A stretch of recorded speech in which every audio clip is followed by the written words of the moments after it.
এই বিষয়ে বিস্তারিত জানাতে এই মুহূর্তে শাহবাগে আছেন সহকর্মী শফিকুজ্জামান রুবেল। সরাসরি যাব তার কাছে। রুবেল, হাড়ভাঙা শীতের মধ্যেও আপনারা জানেন যে শরীফ ওসমান হাদির শুধুমাত্র শরীফ ওসমান হাদির হত্যাকারীদের বিচারের দাবিতে রাতভর এই শাহবাগ চত্বরেই, যেটা শরীফ ওসমান হাদি চত্বর ইতিমধ্যেই রূপান্তরিত হয়েছে, সেখানে অবস্থান নিয়েছেন ইনকিলাব মঞ্চের নেতাকর্মী সহ ছাত্র জনতা। এই যে কয়েকদিন যাবৎ যেই প্রচণ্ড শীত পড়ে, সেই ঠান্ডার মধ্যেও আমরা দেখেছি যে সারা রাত তাদের এখানে অবস্থান ছিল। তাদের দাবি শুধু একটাই, যে ওসমান হাদিকে যারা হত্যা করেছে, বিশেষ করে ফয়সাল এবং তার সহযোগী, সেই সাথে ওসমান হাদিকে হত্যার পেছনে যারা ছিলেন পরিকল্পনাকারী, তাদেরকে চিহ্নিত কেন করা হচ্ছে না, সরকারের পক্ষ থেকে কেন ব্যবস্থা নেওয়া হচ্ছে না। আলটিমেটাম দেওয়া হয়েছে ও সরকারকে আহ্বান করা হয়েছে, সেই সময় অতিবাহিত হয়ে গেছে। আপনারা জানেন যে 25 তারিখ পর্যন্ত তারা কিন্তু একটা নির্ধারিত সময় বেঁধে দিয়েছিলেন সরকারকে।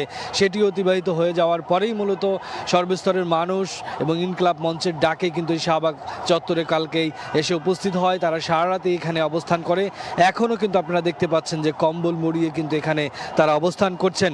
এই কনকনের শীতের মধ্যে কষ্টটা অতিবাহিত করার পিছনে একটাই কারণ, ওসমান হাদিকে ধারণ করা, ওসমান হাদিকে যারা নির্মমভাবে হত্যা করেছে,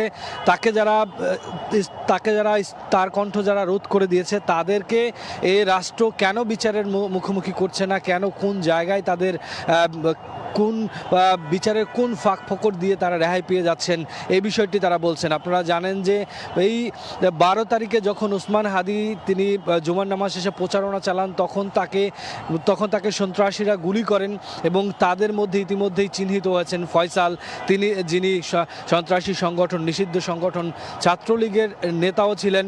এই যে দীর্ঘদিন হাদিকে র্যাকি করে তাকে পরিকল্পিতভাবে হত্যা করে দ্রুত পালিয়ে যাওয়া, আমরা জানি ইতিমধ্যেই বিভিন্ন সূত্রে যে ফয়সাল ভারতে পালিয়ে গিয়েছেন। এই যে পালিয়ে যাওয়া, এর পেছনে কারা ছিলেন, কারা তাকে সহযোগিতা করেছেন এতটা সময়, কারা তাকে এই সুযোগটা করে দিলেন, ওসমান হাদির কণ্ঠকে, বিপ্লবী কণ্ঠকে কারা থামিয়ে দিতে চাইলেন, কারা ইনসাফভিত্তিক রাষ্ট্র বিনির্মাণের ব্যত্যয় ঘটাতে চাচ্ছেন, এই সকল মানুষকে চিহ্নিত করতে হবে, সকল অপরাধীকে চিহ্নিত করতে হবে, তাদের বিচারের মুখোমুখি করতে হবে। সেই দাবিতে তারা এখানে অবস্থান করছেন এবং এই অবস্থান তাদের চলবেই। তো সব মিলে শাহবাগ থেকে এই ছিল এই মুহূর্তে। আমরা সরাসরি যুক্ত ছিলাম শাহবাগ থেকে।